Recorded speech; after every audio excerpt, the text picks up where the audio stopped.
क्या सीखे? आत्मा प्राण और देह के बारे में। क्या सीखे आत्मा प्राण देह के बारे में? शरीर जिसे हम देख सकते हैं, प्राण जिसे हम सुनते हैं और आत्मा जिसे हम देख नहीं सकते और न महसूस कर सकते हैं। अच्छा, ये क्या है? कहाँ से शुरू की थी पीछे टाइम? नहीं रोटी का बड़ा मकान। आगे लोग मकान आगे के लोग बिल्कुल पीछे अच्छे हो से गए याद और है। आगे के लोग पीछे हो गए और पीछे के लोग आगे हो गए। वचन रोटी का पूरा बड़ा रहा। मकान बिल्कुल याद है ना? तो फिर ये भी याद रहेगा। क्या क्या सीखे थे? बताओ क्या सीखे थे? मैं कुछ नहीं बताऊंगी, आज सुनूंगी मैं। ये प्राण और आत्मा। अच्छा, थोड़ा सा हम रिपीट कर लेते हैं, फिर इसके बाद आगे बढ़ेंगे, ठीक है? ये क्या है? शरीर। फिर उसके बाद प्राण। फिर उसके बाद आत्मा। ठीक है। या ये हम क्या कर सकते हैं? शरीर को देख सकते हैं और छू सकते हैं, महसूस कर सकते हैं। फिर उसके बाद प्राण देख सकते हैं। नहीं देख सकते इसको, नहीं देख सकते, महसूस कर सकते हैं। महसूस कर सकते हैं, ठीक है। और आत्मा देख नहीं सकते और महसूस भी नहीं।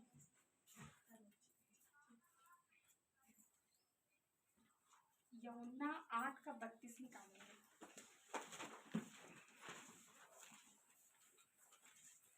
तुम सत्य को जानोगे और सत्य तुम्हें स्वतंत्र करेगा। क्या करेगा? सत्य स्वतंत्र करेगा।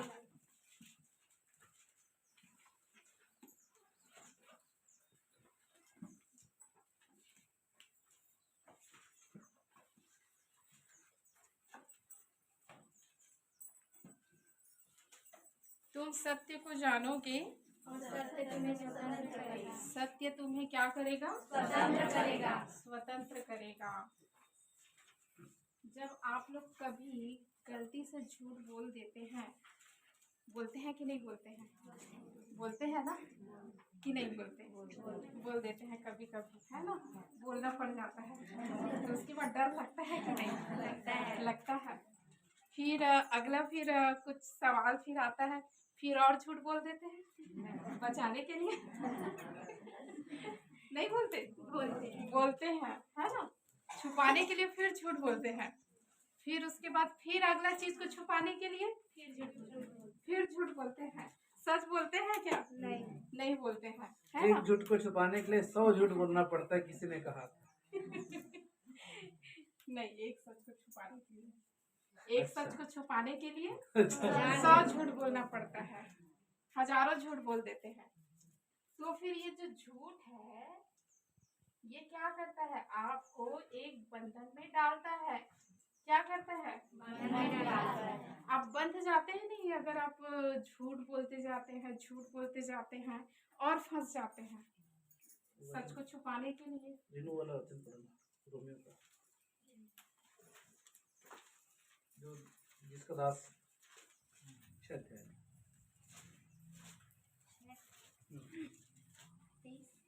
23 है क्या? नहीं 16। हाँ। क्या तुम नहीं जानते कि जिसकी आज्ञा मानने के लिए तुम अपने आप को दासों के समान सौंप देते हो, उसी के दास हो, चाहे पाप के जिसका अंत मृत्यु है, चाहे आज्ञाकारिता के जिसका अंत धार्मिकता है।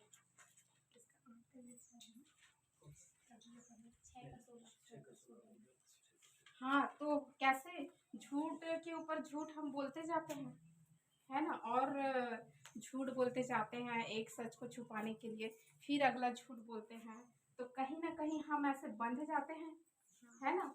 तो झूठ क्या करता है? आपको बंधन में डालता है। क्या करता है? बंधन में डालता है। और सच क्या करता है? आपको स्वतंत्र करता है। स्वतंत्र करता है। क्या करता है? स्वतंत्र करता है। स्वतंत्र करता है कि नहीं? अगर आप एक बार सच बोलते हैं तो आप फ्री हो जाते हैं। होते हैं कि नहीं होते हैं? होते हैं। हो जाते हैं ना फ्री। इसलिए तुम सत्य को जानोगे और सत्य तुम्हें क्या करेगा? स्वतंत्र करेगा। तो हम परमेश्वर को जानेंगे तो हम क्या होंगे? स्वतंत्र होंगे। हम किसी बंधन में पड़ेंगे क्या? नहीं पड़ेंगे, है ना? हम आजाद होंगे। क्या होंगे? आजाद होंगे। आप लोग आजाद हो चुके हैं ना? कि बाकी है अभी? हो चुके हैं हैं ना। हाँ। तो इस हफ्ते सभी लोगों ने प्रैक्टिस किया कि नहीं किया? कोई नहीं करेगा। कोई नहीं किया है। 100% गारंटी देता हूँ।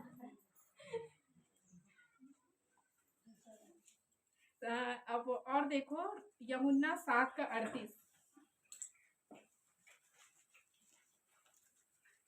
जो मुझ पर विश्वास करेगा, हम्म जैसा पवित्र शास्त्र में आया है, उसके हृदय में से जीवन के जल की नदियां बह निकलेगी। क्या निकलेगी? जीवन जल की नदियां। जो मुझ पर विश्वास करेगा, जैसा पवित्र शास्त्र में आया है, उसके हृदय में से जीवन के जल की नदियां बह निकलेगी। क्या निकलेगी? नदी क्या होती है? एक जगह स्थिर रहता है क्या? नहीं। बहता है ना। है ना। कहीं से भी वो अपना मार्ग बना लेता है और क्या करते जाता है? वो बहते जाता है, अर्थात आगे बढ़ते जाता है, रुकता नहीं है। है ना। तो हमारी आत्मा में किसकी आत्मा संयुक्त है? परमेश्वर की आत्मा, मसीह की आत्मा क्या है? संयुक्त है, ज्वाइंट है। हम पिछले टाइम बताए थे ना, पिछले संडे, याद है ना कि भूल गए हो? याद है ना। है ना। तो हम जब यीशु मसीह पे विश्वास करते हैं और उद्धार ग्रहण करते हैं, है ना, परमेश्वर के अनुग्रह से, तो हमारी आत्मा में जीवन की जल की नदियां क्या होती है? बह निकलती है। हमारी आत्मा में क्या आ जाता है? जीवन आ जाता है। क्या आ जाता है? जीवन आ जाता है। जीवन आ जाता है। यही जीवन जल की नदियां है। इसी जल की नदियां को हमको इस प्राण वाले हिस्से से शरीर वाले हिस्से में हमको क्या करना है? बहाना है। क्या करना है हमको? बहाना है हमको। और अगर हम यहाँ पे इसको मन को ब्लॉक कर देंगे तो आगे जाएगा क्या? नहीं जाएगा। तो हमको मन को क्या करना है? खोलना है उसको। है ना। जैसे ही हम उद्धार पाते हैं, हमारा आत्मा क्या हो जाता है? सुरक्षित हो जाता है। और हमारी आत्मा में सारी चीजें आ जाती है। जैसे हम पिछले संडे को क्या किए थे? सीखे थे। आप भी सीखे थे, मैं भी सीखी थी। है ना। लेकिन जैसे ही आत्मा में मसीह का आत्मा है, तो हमारी आत्मा में एक नया मनुष्यत्व आ जाता है। क्या आता है? नया मनुष्य। और जो पुराना मनुष्य जो रहता है वो क्या हो जाता है? क्या होता है? मर जाता है। क्या हम एक साथ नए और पुराने मनुष्य के साथ एक साथ रह सकते हैं? नहीं रह सकते। है ना। ठीक है। हमारी आत्मा में नया मनुष्य आ जाता है, लेकिन हमारे प्राण में जो मन का जो हिस्सा है वो क्या रहता है? अपरिवर्तित रहता है। क्या रहता है? वो परिवर्तन नहीं हुआ रहता है, अपरिवर्तित रहता है। हमारे प्राण के हिस्से में कौन सा रहता है? मन। है ना। मन जो है वो अपरिवर्तित रहता है, लेकिन हमारे आत्मा में नया मनुष्यत्व है। इस पे आपको विश्वास करना है। क्या करना है? विश्वास करना है। विश्वास आप कैसे करेंगे? किसी देखे हुए चीजों पे विश्वास करते हैं क्या? नहीं। सामने में कुछ चीजें, हाँ मैं इस पे विश्वास करती हूँ, ये ब्लैक बोर्ड है, ऐसा बोलेंगे? नहीं। अगर मैं इसको यहाँ से हटा दूँ तब इस पे हम अनदेखे चीजों पे विश्वास करेंगे। यहाँ पे ब्लैक बोर्ड है ना। कि देखी हुई चीजों पे करते हैं विश्वास, अनदेखी चीजों पे करते हैं। इब्रानी पत्र 11 अध्याय 11 का 1 भी पढ़िए और 6 भी पढ़िएगा। अब विश्वास आशा की वस्तुओं का निश्चय और अनदेखी वस्तुओं का प्रमाण है।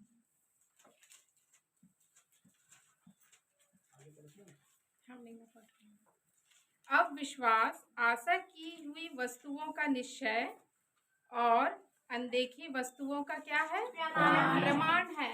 हम कभी भी देखी हुई चीजों पे विश्वास नहीं करते। जो चीजें हमको आंखों से दिखाई नहीं देता उस पे ही तो हम यकीन करते हैं। क्या उसी पे ही तो विश्वास करेंगे ना, कि देखी हुई चीजों पे विश्वास करेंगे, अनदेखी चीजों पे विश्वास करेंगे। है ना। तो ऐसे ही हमारे आत्मिक दायरे में जो चीज चल रहा है वो अनदेखी चीजें हैं। क्या है? अनदेखी चीजें हैं। और हम जो अभी बात कर रहे हैं वो हम आत्मिक दुनिया के बारे में बात कर रहे हैं। किसके बारे में बात कर रहे हैं? जिसको हम आंखों से देख नहीं सकते हैं। और उसी चीजों पे हमको क्या करना है? विश्वास करना है। क्या करना है? विश्वास करना है, यकीन करना है और उसी को अपने जीवन का हकीकत बनाना है। क्या बनाना है? हकीकत बनाना है। वही हमारी क्या है? असली वास्तविकता है। और ये हमारी आत्मा जो क्या है? असली पहचान है। क्या है? पहचान है।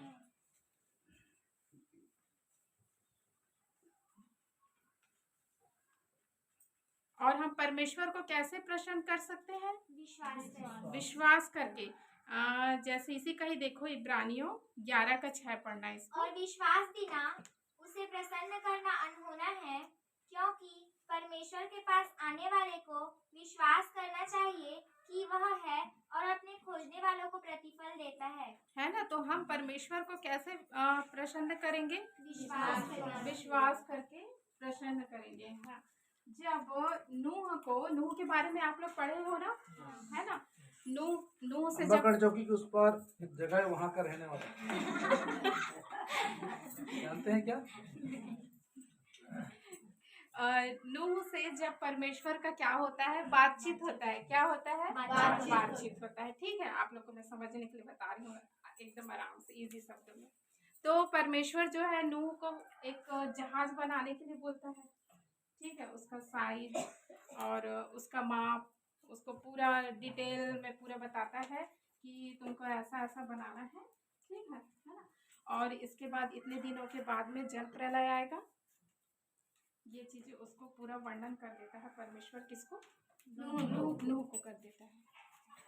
और नूह क्या करता है? परमेश्वर की बातों में क्या करता है? विश्वास करता है कि कहीं पे खोजने जाता है कि जांच पड़ताल करता है सही में आएगा कि नहीं आएगा, जल प्रलय करके करता है क्या? नहीं करता है। क्या करता है? विश्वास करता है ना? विश्वास करके वो क्या करता है? जहाज बनाता है। हाँ। उसी तरीके से अब्राहम भी परमेश्वर की बातों पे क्या करता है? विश्वास करता है। क्या करता है? विश्वास करता है ना? और विश्वास के द्वारा ही हम क्या होते हैं? धर्मी ठहरते हैं। कि कुछ काम करके धर्मी ठहरते हैं, कि कुछ मेहनत करके धर्मी ठहरते हैं, नहीं, है ना? कि कुछ अच्छे काम करके धर्मी ठहरते हैं। कैसे? कैसे धर्मी ठहरते हैं हम लोग? है ना? विश्वास करके हम धर्मी ठहरते हैं। जब हम परमेश्वर के वचन में विश्वास करते हैं, परमेश्वर पे हम विश्वास करते हैं, तब परमेश्वर हमसे क्या होता है? प्रसन्न होता है ना? तो अब्राहम ने भी पहले क्या किया? विश्वास किया था। नूह ने भी क्या किया? विश्वास किया था, है ना? और उसी विश्वास से ही उसने उस जहाज को बनाया था। और अब्राहम ने भी उसी विश्वास के द्वारा ही आज उसके सारे वंश क्या है? फैले हुए हैं, है कि नहीं? 12 पुत्र कहाँ से आए? अब्राहम से। उसने विश्वास किया तभी तो हुआ, है ना? तो आप लोग को भी क्या करना है? विश्वास करना है। रोमियो 4:5 पर पढ़ेंगे ना? परंतु जो काम नहीं करता वरन भक्तिहीन के धर्मी ठहराने वालों पर विश्वास करता है, उसका विश्वास उसके लिए धार्मिकता गिना जाता है। क्या गिना जाता है? धार्मिकता। परंतु जो काम नहीं करता वरन भक्तिहीन के धर्मी ठहराने वाले पर विश्वास करता है, उसका विश्वास उसके लिए क्या गिना जाता है? धार्मिकता गिना जाता है ना? तो अब्राहम ने भी विश्वास किया, नूह ने भी विश्वास किया। और अब्राहम को विश्वास का क्या कहा जाता है? मूल पिता कहा जाता है ना? और उसी के द्वारा ही हम भी उस धार्मिकता को प्राप्त करते हैं। मसीह से अब्राहम ने जो विश्वास किया था, हम उसके द्वारा उस ब्लेसिंग को लेते हैं कि नहीं लेते हैं? लेते हैं ना? ठीक है, तो ये तो हो गया, विश्वास की बात हो गई, है ना? तो सत्य आपको क्या करता है? स्वतंत्र करता है। और परमेश्वर का वचन क्या है? झूठ है? नहीं, सत्य है ना? हाँ, बोलना है, ठीक है, चुप नहीं रहना। तो परमेश्वर का वचन आपको क्या करेगा? स्वतंत्र करेगा। आपकी असली पहचान क्या है? आत्मा है, ठीक है। अगर आपको अपनी आत्मा को पहचानना है तो आपको क्या करना पड़ेगा? परमेश्वर के वचन को पढ़ना पड़ेगा, उस पर विश्वास करना है, उस पर मनन करना है ना? क्या करना है? वचन को देखना है। हाँ, वचन को देखना है, ठीक है। और आत्मा के फल क्या क्या है? आनंद, मेल, धीरज, कृपा, भलाई, विश्वास, नम्रता, धैर्य। हाँ, तो ये जो सारी चीजें वो कहाँ है? आपकी आत्मा में, ठीक है। चलो अब हम एग्जाम्पल ले लेते हैं। ये आपकी आत्मा में है, सब कुछ आपकी आत्मा में है, सब कुछ उद्धार, चंगाई वगैरह सब कुछ आपकी आत्मा में है। उसको बस हमको निकालना है, यहाँ पे भर के नहीं रखना है। इसको ताला लगा के नहीं रखना है। क्या लगा के नहीं रखना है, यहाँ से निकालना है। अभी जैसे हम लोग पढ़े ना 7:38 में कि जीवन जल की नदियाँ बह निकलेगी। और यीशु क्या है? जीवन है ना? यीशु जीवन है और हमारा नया मनुष्य भी उस जीवन को क्या करता है? प्राप्त करता है, ठीक है ना? चलो अब एग्जाम्पल के लिए ले लेते हैं कि अगर सामने वाला हमको कुछ ऐसी बात बोल देता है, ठीक, आपको या मुझे किसी को भी, तो कुछ या हमारी बुराई कर देता है, तो हम लोग क्या करेंगे? उसको गुस्सा करेंगे नहीं कि प्यार करेंगे? गुस्सा करेंगे, है ना? ठीक है, गुस्सा करेंगे। तो वहां पे हमको क्या करना है? ये स्वाभाविक है, ये होगा, ये सामने वाला हमारे बारे में कुछ बोलेगा तो हमको वहां पे गुस्सा आएगा। थोड़ा देर वहां पे हमको रुक जाना है और हमको देखना है कि हमारी आत्मा के फल के बारे में क्या बोलता है? प्रेम। क्या बोलता है? प्रेम। वहीं पे हमको अपने प्राण वाले हिस्से में जो मन है उसको क्या करना है? बदलना है कि मेरी आत्मा में प्रेम है। क्या है? प्रेम है। मेरे को गुस्सा नहीं करना है। क्या है? गुस्सा नहीं करना है ना? तो वहाँ पे हमको चेंज हो जाना है। क्या करना है? चेंज हो जाना है। चेंज करना है कि नहीं करना है कि गुस्सा करेंगे? तो आपकी आत्मा में जो प्रेम है उस प्रेम को आपको अपने मन में मानना है कि क्रोध मेरा स्वभाव नहीं है, प्रेम मेरा स्वभाव है। और इसी स्वभाव को शरीर में क्या करना है? प्रकट करना है। क्या करना है? लाना है, दिखाना है, ठीक है। तो ये चीजें ना एक दिन में नहीं होगा, ये आपको डेली के रूटीन में क्या करना है? प्रैक्टिस करना है। क्या करना है? करना है कि नहीं करना है ना? एक दिन में नहीं होगा। तो इसलिए आपको परमेश्वर का वचन पढ़ना है, परमेश्वर के वचन में विश्वास करना है, मनन करना है। परमेश्वर का वचन आपको आजाद करेगा और आपके शरीर में जो आपके आत्मा में जो चीजें हैं वो काम आपको दिखाई देगा, है ना? अगर आपका शरीर अस्वस्थ है तो आपके मन में मानना है कि मेरी आत्मा में चंगाई है। क्या है? चंगाई है। और मैं चंगा हूँ। क्या हूँ? है ना? मैं चंगा हूँ और यीशु ने मुझे चंगा कर चुका है ना? ठीक है। जैसे पिछले टाइम हम लोग एक घोषणा किए थे ना, किए थे कि नहीं किए थे? किए थे ना? क्या क्या घोषणा किए थे? क्या किए थे? क्या किए थे? बताओ बताओ।